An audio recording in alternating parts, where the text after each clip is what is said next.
प्रिय मित्रों, नमस्कार। मैं रोहताश गुप्ता, कुरुक्षेत्र विश्वविद्यालय के जूलॉजी डिपार्टमेंट का भूतपूर्व चेयरमैन एवं प्रोफेसर। वर्तमान में सेवानिवृत्त काल में कविता सर्जन मेरा एक जीवन शैली का अहम अंग बन गया है।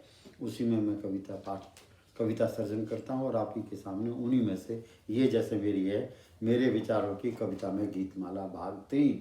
मेरे विचारों की कविता में गीतमाला भाग 3, मैं इसी में से कविता पाठ कर रहा हूँ। और जैसे मैंने आपको बताया, ये मेरा जो विषय है, जो मुझे बहुत ज़्यादा जिसमें मेरी रुचि है, वो ये है कि आज़ादी का संग्राम एक सामूहिक प्रयास भी था।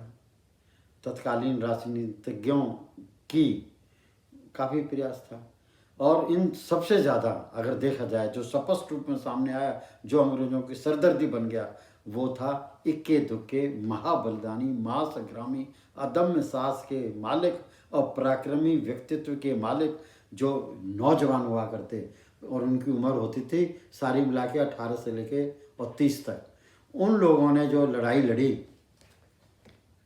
ब्रिटिश सरकार से, उससे वो तंग आए, क्योंकि सारे अंतर्राष्ट्रीय प्रेस में जब जब ये लड़ाइयाँ होती थी तो तब तक अंतर्राष्ट्रीय प्रेस में उनकी अंग्रेजी सरकार की बहुत बदनामी होती थी।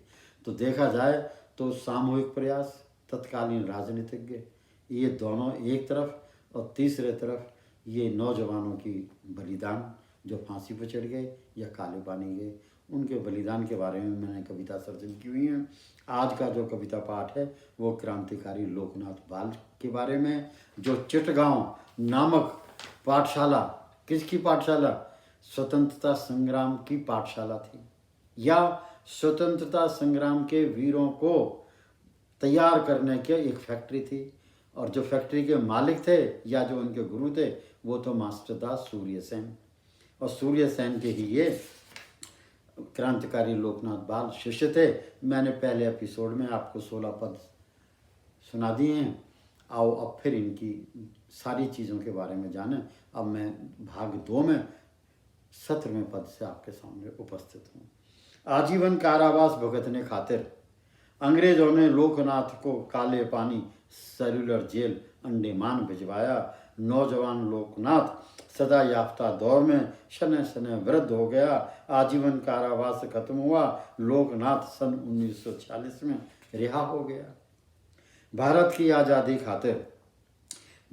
आज़ादी खातिर काले पानी की हवा खाई। भारत की आज़ादी खातिर काले पानी की हवा खाई। आजीवन कारावास की सजा पाई। जवानी अंग्रेजों से युद्ध में गंवाई। लोकनाथ तेरी आत्मा दे किसको दुहाई। लोकनाथ तेरी आत्मा दे, जो तेरी आत्मा है किसको दुहाई दे, तने इतने दुख पाए।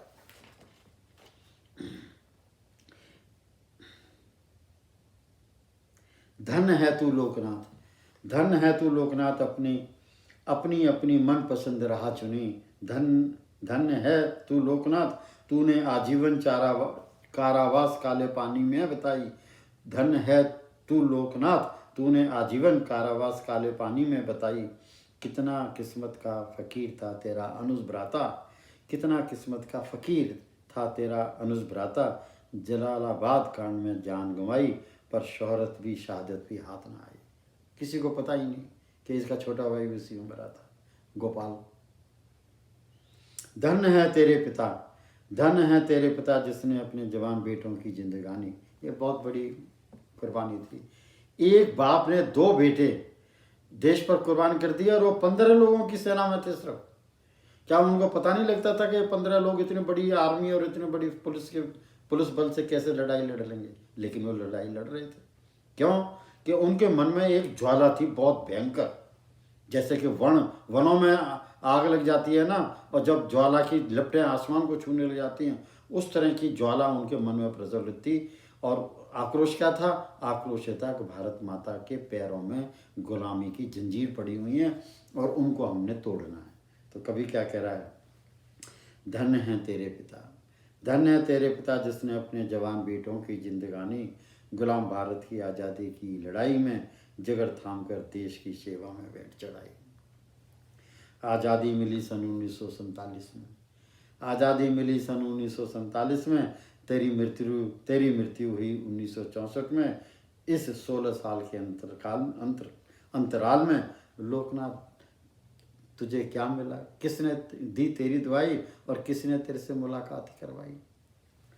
यह स्पष्ट है आज़ादी और आज़ादी के बाद, यह स्पष्ट है आज़ादी और आज़ादी के बाद। ध्यान से सुनना, देखो कवि क्या कह रहा है।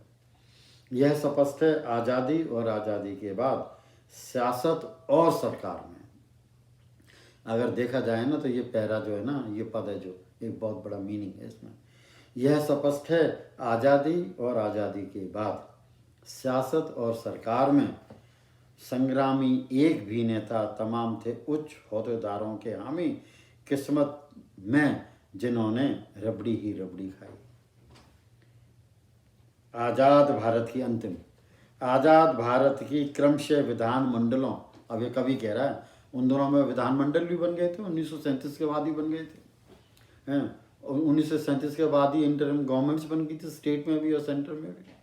तो कहता है आज़ाद भारत की क्रमशः विधानमंडलों, पार्लियामेंट और समेत प्रदेशीय व भारत सरकार में राजनीतिज्ञ लोकनाथ की उम्र के ही थे।